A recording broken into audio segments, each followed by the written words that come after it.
irmãos e irmãs, internautas, uma saudação fraterna.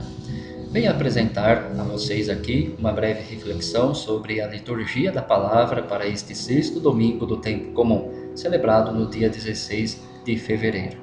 A primeira leitura que ouviremos é do livro do Eclesiástico, capítulo 15, versículos de 16 a 21. Esta leitura leva-nos à intuição de que o ser humano nasce livre e pode escolher, quer pela construção, quer pela destruição da sua vida. E de fato, Deus coloca diante de nós o bem e o mal, a vida e a morte. Espera que nós escolhamos o melhor. Mas esta propriedade dada ao ser humano para escolher não significa uma autorização para o pecado. Muito pelo contrário, Deus nos apresenta sinais para que nós lhe sejamos fiéis. E os sinais que nós temos são os mandamentos. Por outro lado, somos também cercados de sinais que contribuem para a destruição da vida, como os vícios, as paixões, a corrupção. A adesão livre e consciente aos mandamentos não significa, no entanto, uma obrigação irracional, mas um caminho e motivo de plena alegria. Nós ouviremos também a passagem do Evangelho segundo Mateus, capítulo 5, versículos de 17 a 37. Lembremos que a Sagrada Escritura nos é apresentada em duas grandes partes. Temos o Primeiro e o Segundo Testamentos. Os teólogos biblistas nos ajudam a entender que existe aí uma dinâmica de ruptura, mas também de continuidade. E esta perícope do Evangelho lida neste sexto domingo do tempo comum nos ajuda a compreender melhor esta relação. Mas vamos dividir esta perícope em duas partes. A primeira, compreendida entre os versículos 17 e 19. Jesus não veio para destruir o antigo, ou melhor, o primeiro testamento ou a primeira lei de Deus, nem as suas expectativas e esperanças no meio do povo. Muito pelo contrário, ele as interpreta, ou seja, interpreta a lei e as instituições a partir do bem do ser humano e viola aquilo que não contribui para isso. Todas as promessas se cumprirão, toda a lei se cumprirá segundo a vontade de Deus, mas isso pode trazer uma certa frustração para aqueles que macularam a lei de Deus com os seus próprios projetos, com o seu egoísmo, com seus interesses mesquinhos e particulares. A outra parte, compreendida entre os versículos 20 e 37, nos traz 4 exemplos dados por Jesus. 4 exemplos de disposições na lei que ele não muda, mas explica a partir do seu formato original, mostrando suas implicações mais profundas em nossas vidas. No entanto, curiosamente, estes exemplos, hoje são lidos 4 exemplos, os outros 2 seriam 6, os outros 2 serão apresentados na liturgia da semana que vem, no 7º domingo do tempo comum.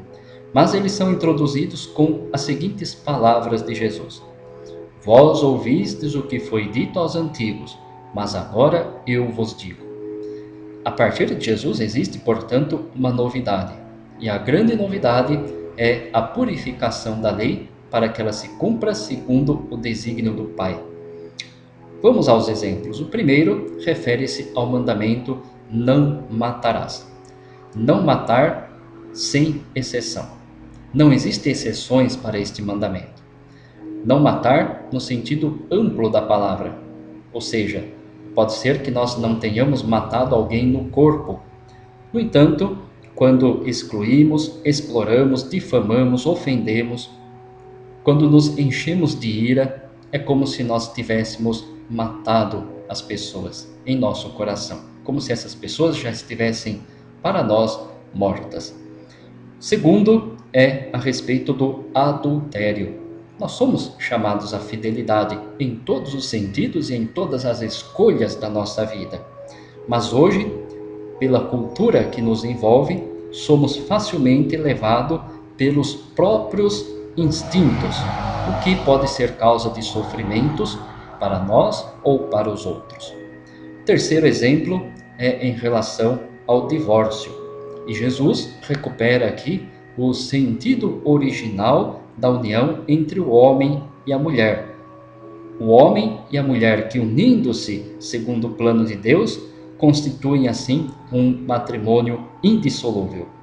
No entanto, os cristãos, a igreja, é claro, devem ser acolhedores com aquelas pessoas que não tiveram êxito no projeto de um matrimônio cristão. E o quarto refere-se ao juramento.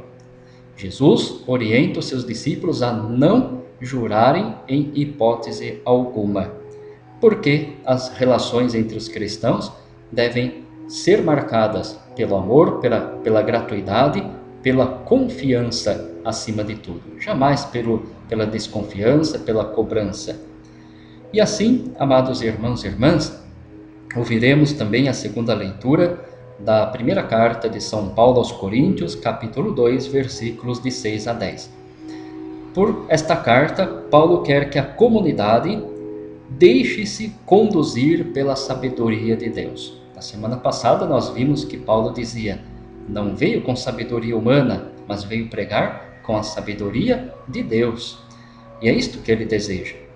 O versículo 9 nos diz assim: os olhos não viram, nem os ouvidos ouviram, nem o coração humano imaginou aquilo que Deus preparou para aqueles que o amam.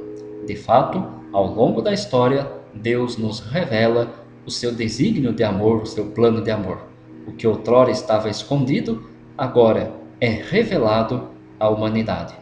Em Jesus Cristo, nós encontramos a revelação maior do amor de Deus.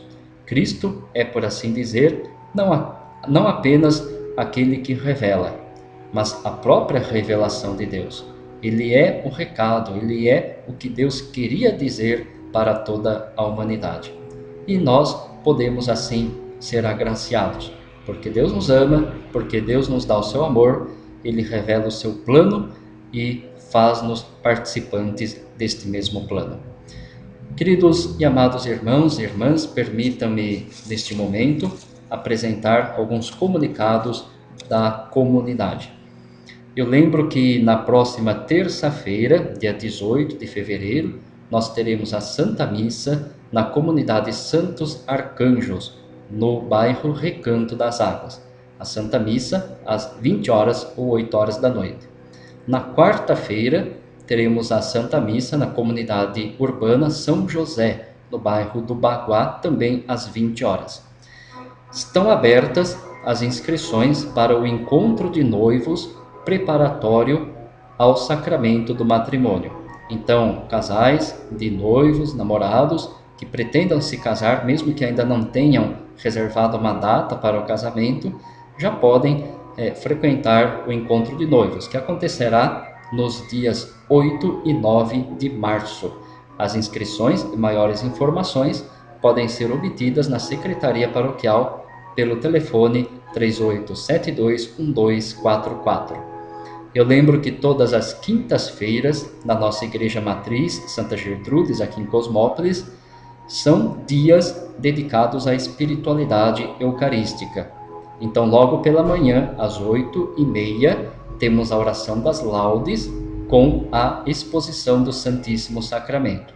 O Santíssimo Sacramento permanece exposto durante todo o dia, com vários momentos de preces, orações, louvores, até às 7 horas da noite, quando é dada a bênção do Santíssimo e em seguida celebrada a missa na novena perpétua a Santa Gertrudes, padroeira de Cosmópolis. Também ao final desta missa é feita a bênção da saúde, a bênção da água e dos objetos de uso e devoção. E lembro, por fim, que toda sexta-feira, exceto a primeira do mês, nós temos a Santa Missa na Igreja Matriz, às 7 horas da manhã. E os horários de missas para o final de semana. No sábado, às 18h30, no domingo, temos às 8, às 10 horas e também às 19 horas. São estes os avisos. Que todos vocês sejam abençoados, em nome do Pai, do Filho e do Espírito Santo. Amém.